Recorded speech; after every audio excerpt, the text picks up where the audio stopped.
How much did you save? I saved in total roughly £28,000. I was saving continuously throughout college and uni, and Phenomenal. then the 2 years. You made it your mission to save up for a home. At Move IQ, we're running a campaign to help and support first-time buyers across the UK, and indeed to try and lower the age that first-timers are able to successfully navigate themselves onto the housing ladder. As part of this campaign, I'm interviewing people that have been through that process and to try and hear about their experiences of first-time buying. Today I'm joined by Jade Vanriel, who has just been through it. Jade, congratulations on your first-time buy. Thank you so much. Tell me, you were living in London, living at home or renting? Yes, so I was living in London at home from birth, in central London, and then I went off to uni in Birmingham, and I studied law, and I wanted to be a lawyer. And by the second year, I thought, no, this is not for me. So my goal was to finish uni and just go straight into working. But from the age of 16, I had always been working and saving, and it was my dad constantly in my ear of save everything you make. So did you know what you were saving for? Absolutely not. Okay. It was just, and I think that's what was hard about it, that I didn't actually have a goal, but I just did it anyway. Not all the time, but along the way I started saving up. And so throughout uni, I was working and I was saving. I'd come to London summer holidays and I'd be saving until I was deciding I didn't want to be a lawyer.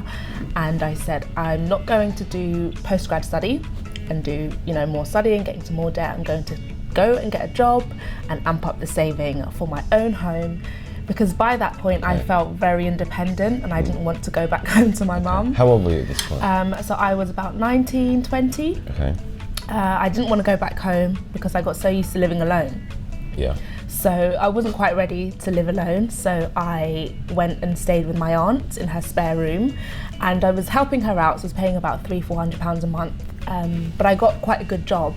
That's extraordinarily difficult to do in London with your first job, albeit a good job, to pay rent and save money. Yes. I mean, most people don't manage it. How did you pull it off? And I still don't know how I did it, but I definitely sacrificed a lot of things. So of course, when you finish uni, you're free, you want to have fun. All of my friends were doing all of that. I wasn't. I was at home watching everyone online, having fun, and I was just saving and saving. And look, the one thing that kept me motivated was to just browse houses and just think, one day, this is what I'm doing this for. I thought you were going to say watching property shows on Channel 4. But. Well, that too. Anything to do with properties that was going to just put me into the mindset of I'll have that one day. That's what I was doing, and people around me didn't understand. My friends just thought I was like crazy, like you're supposed to be having fun, you're young, but I just didn't see it that way. I was just so focused on getting my own home. Okay, fantastic. Yeah. I think our generation, or our parents' generation, made huge sacrifices in order to save up for their first time. Yes. They really did. Yeah. And today, we're not used to waiting for things, are we? We want it now, and if we don't want it now, then I might change my mind. It's not worth it. But you waited and you made those sacrifices. Yeah, I did.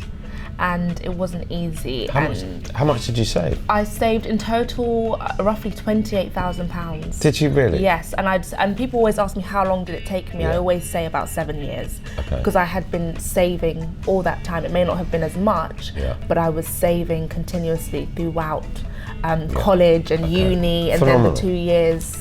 And working. you still had a nice time and a nice life. And I still got to enjoy things here and there, but just not like everybody else. You made it your mission to save up for a home. Yeah. Did you have a target? Did you know how much you were trying to save? I had no idea. I remember having some money and thinking I'm nowhere near what I need to have, and I set up a meeting with a mortgage broker to say, and I was expecting him to say, no, you need to keep saving for a few more years, and he was just like, you're ready to start looking now. And so it all just happened all at once. How old were you now? I was 21 when that meeting happened, and so it was about a year before I found a good property. Tell me about your search. So you've done a really incredible thing. I mean, I absolutely take my hat off to you that you managed to save up that level of deposit whilst living in London. You told the mortgage broker, you got things organised, you worked out a budget. Yes. What was next? Next was deciding where it was going to be that I was going to look, and I knew for a fact that I couldn't afford London. So my next best thing was surrounding areas of London, and Essex popped out to me just because I had known a few people that had lived in Essex, which is huge, but it seemed more familiar to me. So I sort of honed in on that county, and looked all over Essex, from Grays to Harlow to Brentwood, just all over. So is this you on the internet or driving around talking to people? This is me on the internet, booking viewings, having viewings every weekend. That was my life. Every single Saturday I'd had about 3-4 bookings back to back, and that's literally all I did, was search and search online and have alerts in my emails every day. It was a real project for me. Did you enjoy it? I did. How many places did you think you saw? I think in total I probably saw about 30 to 40 different flats, and I was looking for 1-bed flats because I thought that's all I could afford. And for me that was more than enough. Just having my own space was enough. It was like my own home. But in the end I actually got to find a 2-bed flat in my budget, which was quite a shock. So yeah. Did you have to make compromises on area or something to get the 2-bed? I did. I mean, when I found my property in an area I did not look at all. I just didn't know about it. For that reason, I just didn't look at it. I didn't know anyone that had talked about it, was familiar with it. So in a way I sacrificed in terms of going to an area that was unknown, but it's actually worked out really well for me in the end, and now I have a friend that's just moved down the road from me, so now it doesn't feel so far away from everyone. You're a pioneer, Jade. Everybody will be following you. I mean, actually, it's something I've often encouraged first-time buyers to think of, is where are your friends buying? Because everyone does research, and not many people do as much research as you've done. But actually, you will find the value. You will, and I feel like I have now. And just seeing the area developing within the last 2-3 years that I've been there, things have changed so much, and I'm seeing more and more people looking at the area as a place to buy, and so it makes me feel like I made the right choice.